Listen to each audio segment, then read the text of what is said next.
Today, I have stood where once Jefferson Davis stood and took an oath to my people. It is very appropriate that from this cradle of the Confederacy, this very heart of the great Anglo-Saxon Southland, that today we sound the drum for freedom, as have our generation of forebears before us done time and again down through history. Let us rise to the call of freedom-loving blood that is in us and send our answer to the tyranny that clanks its chains upon the South. In the name of the greatest people that have ever trod this earth, I draw the line in the dust and toss the gauntlet before the feet of tyranny, and I say segregation now, segregation tomorrow, and segregation forever.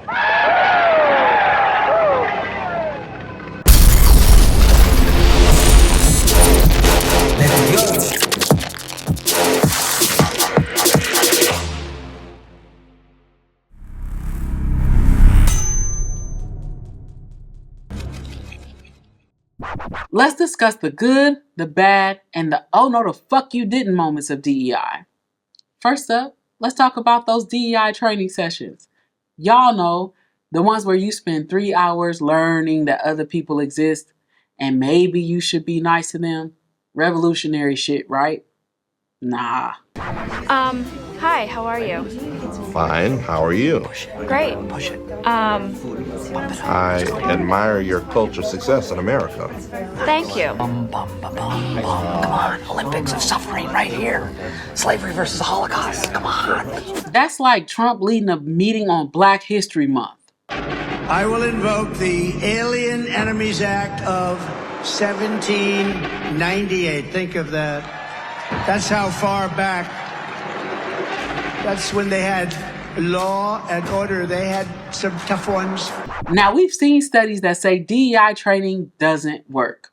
Does anybody have an East Asian employee? Oh my God, I won, bingo. I've got an East Asian employee in my office. We may have a winner. Let's check it out. Obviously, East Asian employee, female, you call, I got at least one of those. I've got a gay employee, I've got a South Asian employee. The free space, I've got a minority intern that works for free. We have a winner, all right. Great example of an executive. Congratulations, sir. And that's true if you use training as your only solution. You see, think about DEI like it's a car. Every part of a car has to be working for it to function properly, right? If the engine is broken, but the rest of the car works, that lemon is not going to work the way you need it to. Every part of a company requires DEI. It requires customized design, building accountability systems, implementing performance measures, and more. And don't even get me started on the buzzwords. I swear to all things ugly, y'all love words like toxic culture, unconscious bias, belonging, intersectionality. Okay, tell me your name.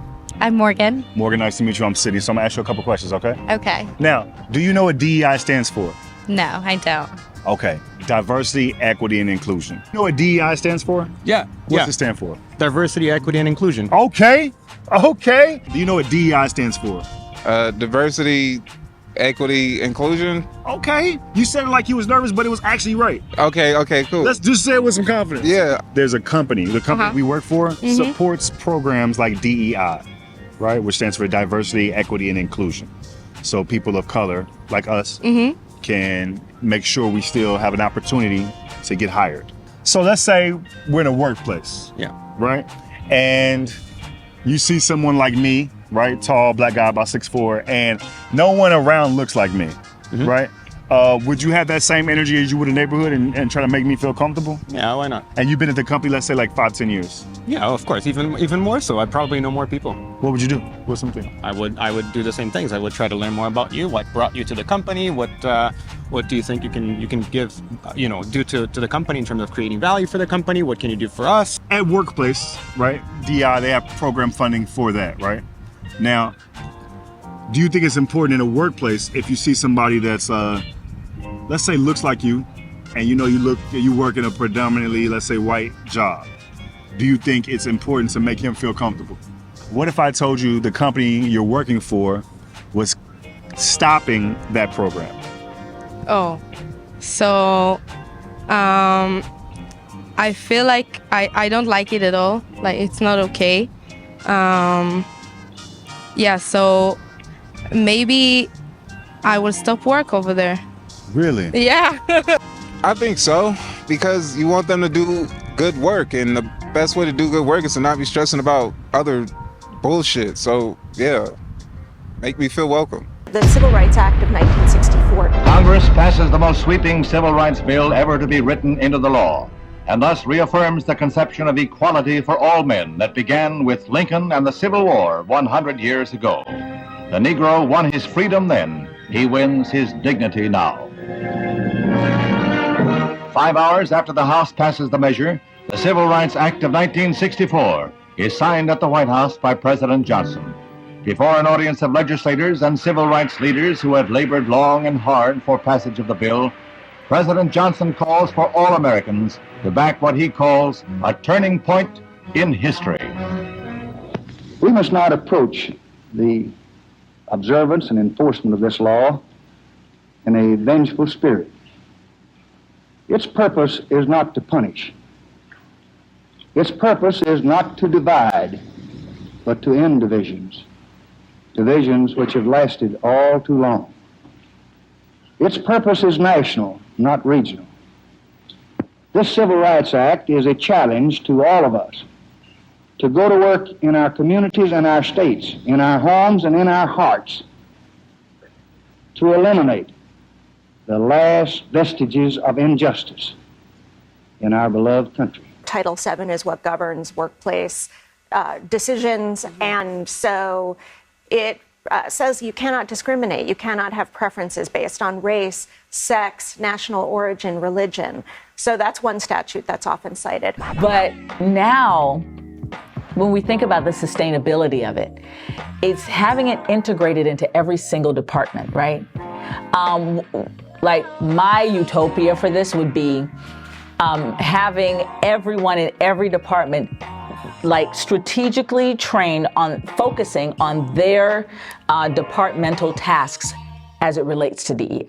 Diversity is profitable for business. Teams that are ethnically and culturally varied likely perform better than their white male counterparts. That's according to a McKinsey report. I would say diversity is when you're with a bunch of people and you can just see a little bit of everybody in one area, like all the cultures like mixed together just to fuse like one huge population. Diversity is, differences. And that could be like a wide range of different things. That could be, race, friend groups.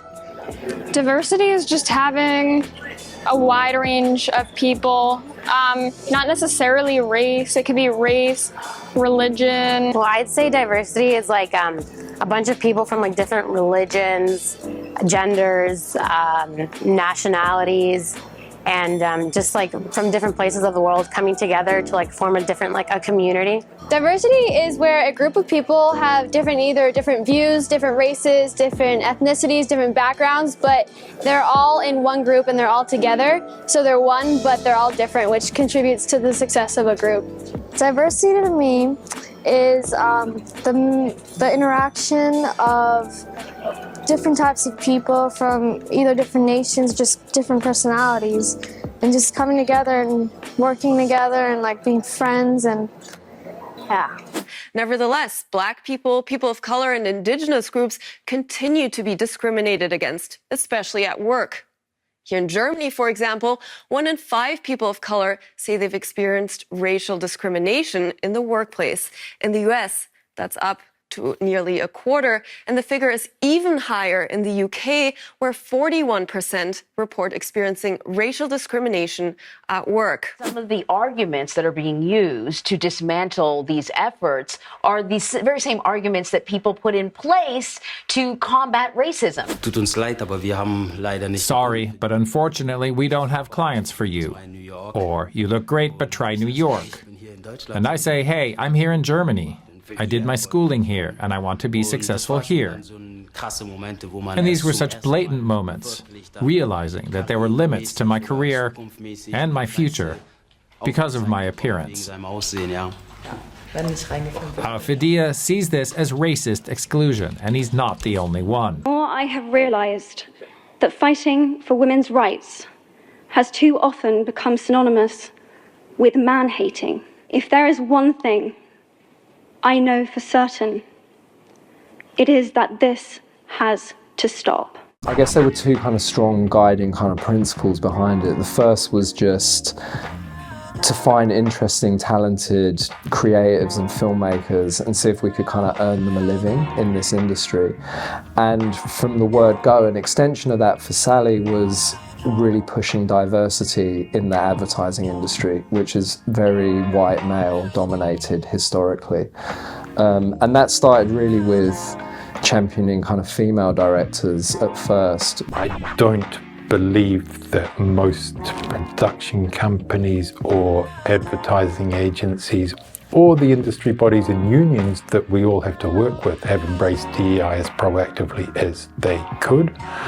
And I don't think that we have managed to make a systemic change in the industry which has rid us of many of the issues, particularly as it pertains to the growth and development of different voices within the industry, particularly as it pertains to bringing people from marginalized backgrounds into the industry who may not have had access to it or believe that they could be part of it before. I don't think we've been as successful as we should or could be in that area. One challenge faced by DEI professionals is the issue of burnout, especially when you are of a minority identity and trying to fight, advocate, and build partnerships, stay sane, stay healthy, and not fall apart amid the bullshit you face, which will more than likely be in your everyday role and will consume your life. The political climate, oh boy, that is a fun one, right? I never thought, and again, I started my career working in this space for a defense contractor, very early days, and I was literally living in the DC area. And because, again, this work for me is also about my values and how do you operationalize my values in a professional setting, I never thought it would become a political tool to really divide this country and really the world. And that's what's happening right now. And it's concerning, right? It's concerning that an entire country that was built on diversity is now using this as a weapon to further divide our community at a time when divisiveness is not the solution. And it's heartbreaking. It's heartbreaking. It's heartbreaking seeing a lot of my friends and colleagues who I admire and respect being pushed out of jobs, not because their work doesn't matter and it doesn't have an impact, but simply because DEI, DEAI has become a weapon as opposed to being viewed as the tool that it really is. In this industry, I've seen people come and go in these positions, especially Black people.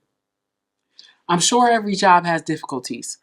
Some of you motherfuckers gonna see this and say, well, my job is hard. You don't see me crying about it. And to y'all, I disrespectfully say, shut the fuck up. Okay, I'm tripping. Let me stop. I'm empathetic. I truly am. But today, I'm talking about DEI professionals and our journey to navigate the mess most companies and institutions make of DEI, okay? Now, the average DEI professional lasts 3 to 5 years in their role. It's comparable to the lifespan of a running back in the NFL. The emotional, physical, and mental toll it takes on your health is no joke. Burnout actually has 3 different facets. The first is exhaustion, which is, I think, pretty what a lot of people think of when they think of burnout, that feeling of emotional and physical fatigue, weariness, feeling this loss of energy to complete one's work. So that's one facet. And then there's also cynicism, which is closely connected to disengagement. So this sense of indifference, detachment, loss of idealism as it relates to the organization. And feeling this cynicism really promotes negative feelings and attitudes, not just about the organization or your work, but actually towards your coworkers. And so it can really lead to this interpersonal avoidance, which we know can have detrimental effects on things like productivity and well-being. And then the last facet, which I think is kind of people are least familiar with, is this idea of inefficacy. So it's about doubting one's ability to perform effectively and giving yourself a negative self-evaluation, which leads to lower productivity and morale. So you can imagine with these facets, they can all be triggered or exacerbated by social interactions. So things like microaggressions. And you can see how developing human skills that foster more inclusive and equitable workplaces could be helpful to reducing any one of these effects. So ultimately, we know the workplace is a social environment, and not having a strong community, or even worse, experiencing a hostile work environment can lead to exhaustion, cynicism, or inefficacy.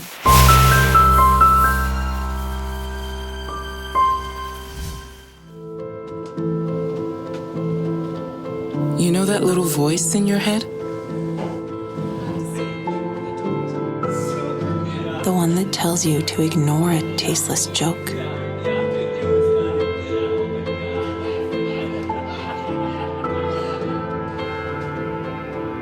The one that tells you to keep quiet when a client makes a racist comment.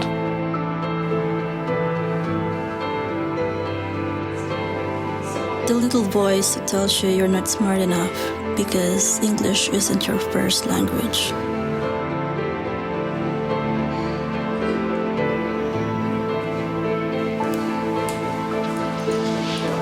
Or that it's okay to judge someone for leaving early because they have family commitments.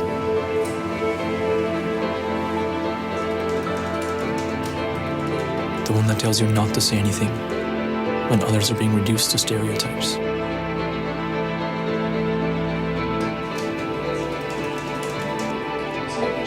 Or that it's not a big deal when everyone's opinion isn't considered.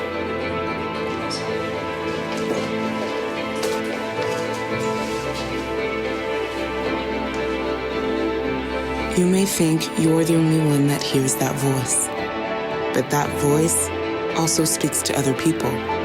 It says, "You're different. You're an outsider. You lack commitment. Your opinion doesn't matter." Instead of listening to that little voice, you need to find yours and make it heard.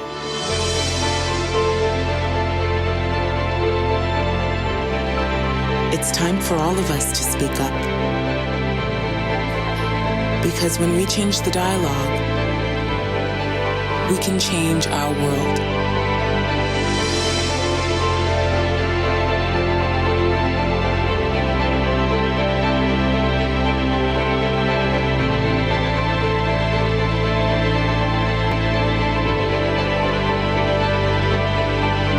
In a world where exposure to daily traumatic events based on bias against identity is running rampant, self-preservation in the role must be a priority. Stop dehumanizing DEI professionals and perceiving them as indestructible. And to my colleagues, we have to practice boundaries in this work because our job will always be necessary, no matter what people think. We must ensure companies understand that our job will always be necessary. And thanks to some idiots and their marketing failures, we will always have a job in some capacity.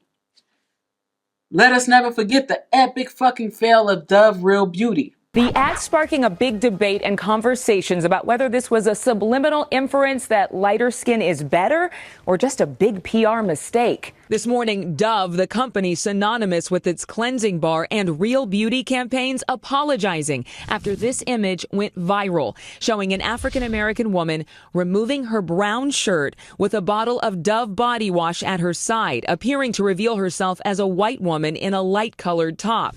It was compiled from 4 screen grabs from a 3-second video Dove posted on its Facebook page, showing 3 women of different ethnicities, each removing a t-shirt in matching skin tones to reveal the next. Hi, I'm Lola, and I'm the model from the Dove advert. People seem to think the advert is racist because I am shown to be removing my top and turning into a white woman. As a dark-skinned Black woman, I've heard countless times through society and my peers that there is a lighter or white standard of beauty that I don't have. To have the opportunity to show that I do feel beautiful and I am valued in media was extremely exciting for me. So for it to come out and be taken out of context and then kind of spiral into a global controversy was really overwhelming and quite upsetting as well. I think the full TV ad does a much better job of expressing what the campaign message was. The Facebook ad was really just meant to be something a bit more fun, a slightly different creative concept. The message is that we're all different and we look different, but the product is the same and it works on all of us. I'm not wholeheartedly defending Dove. Preparing for this sort of misinterpretation is something that Dove could have anticipated. They immediately issued an apology. If Dove had defended their creative vision and defended their choice to use me as a dark-skinned woman, defended their reasoning for using me first, for whatever reason, it could have put a different type of narrative into play. Now, for years, agencies and companies have made epic mistakes and offended people of different identities. Dove ain't the first company and won't be the last company to showcase the idiocracy of offensiveness. Y'all remember H&M? The most remarkable monkey in the jungle ad? Do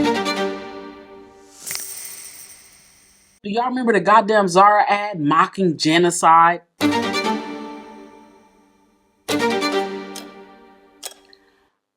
I think it's safe to say whoever okayed this promotion booked their ticket to hell long before they got this position. Welcome to hell. Name, please? Joe. Well, Joe, there are 7 levels of hell. Since your only sin was cheating on a science test in 3rd grade, that means you go to the 1st level. Well, I guess it could be worse. That's the hottest level because heat rises. You'd know that if you studied for your test, Joe. You see, instances like this make some companies believe that DEI is a marketing issue. And if they just solve that, they've done their job. We live in a world of quick fixes.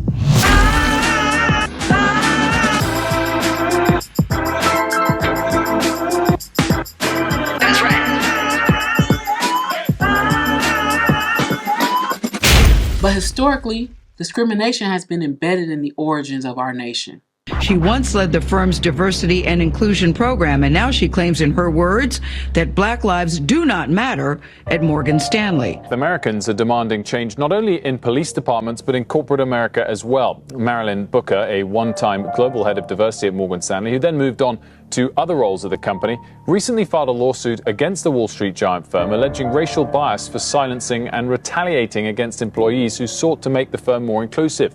The taxpayers of Greene County will pay $100,000 to settle a sex discrimination and harassment lawsuit. It involves the former county clerk, David Thompson. Class action lawsuit against the FBI on sexual discrimination that's now led to a $22 million settlement with the Department of Justice. The DOJ reached the settlement with 34 women who allege they were wrongfully singled out for dismissal from the FBI's training academy in Virginia because of their gender. The settlement in a discrimination lawsuit filed against the city of North Myrtle Beach by a former employee.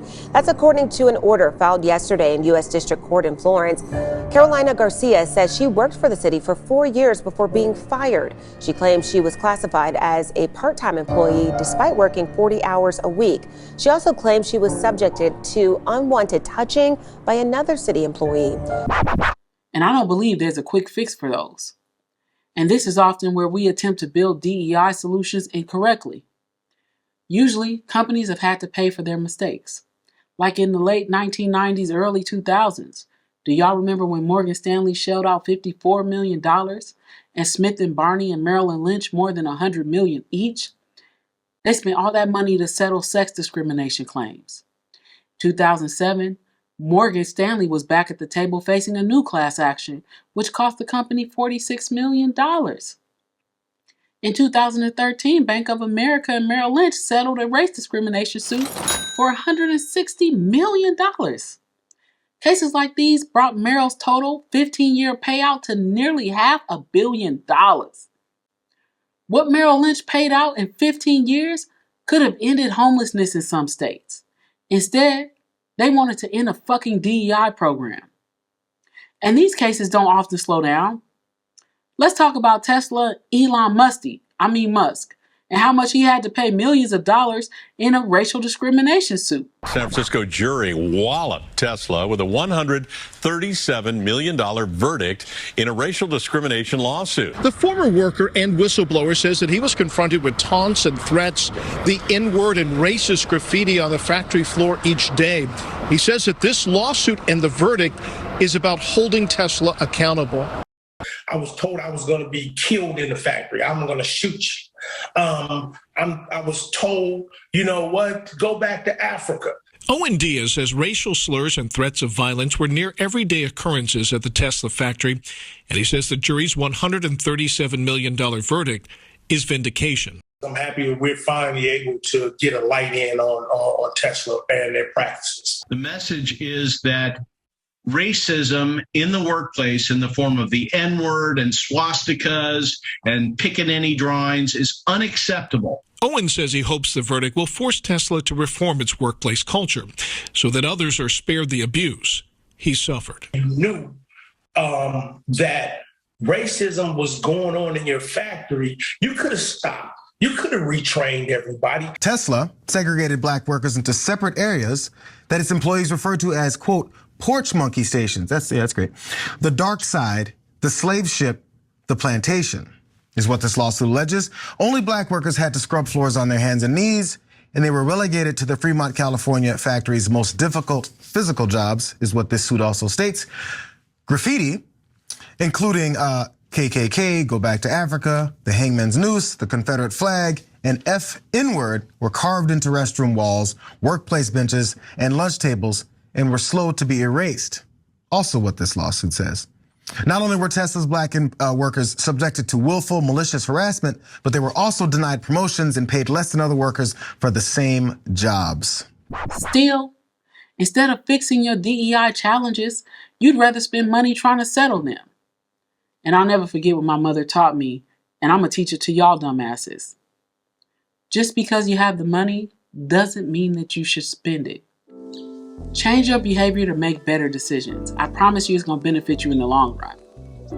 Imagine if we took the money you all spend on discrimination suits and applied it to social justice issues, to funding education so that teachers don't have to buy supplies out of their pockets, and more, because there's a lot more. Because Lord knows this world needs it. Shit is looking real rough for us lately. And if you change your behavior, you could change society.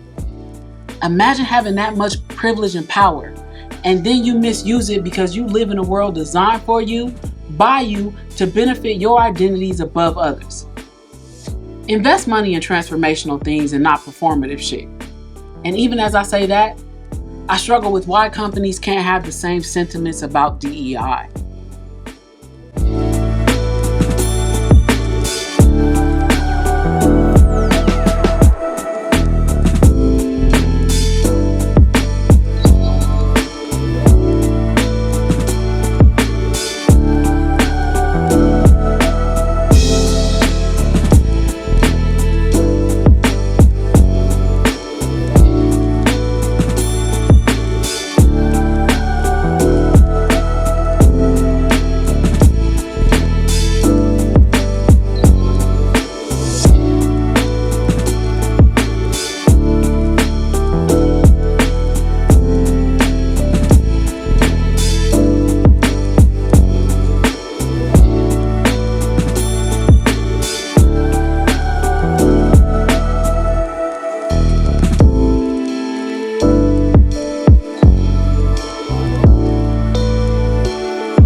You know we been throwing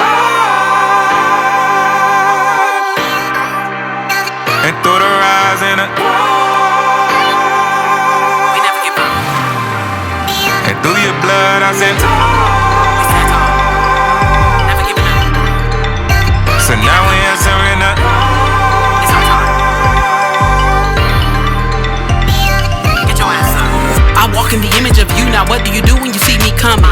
Blood, Cause with your wide nose and cheekbones, yeah, my skin, they shun it. This is your story to tell, but I narrate it cause you gave me that right. Diabolical sense, watching evidence of this white politician who stole your rights.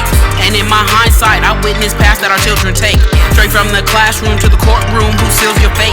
And how much more can we take when we gonna rise up? Taking on the inherited rights, standing on your shoulders to lift us up.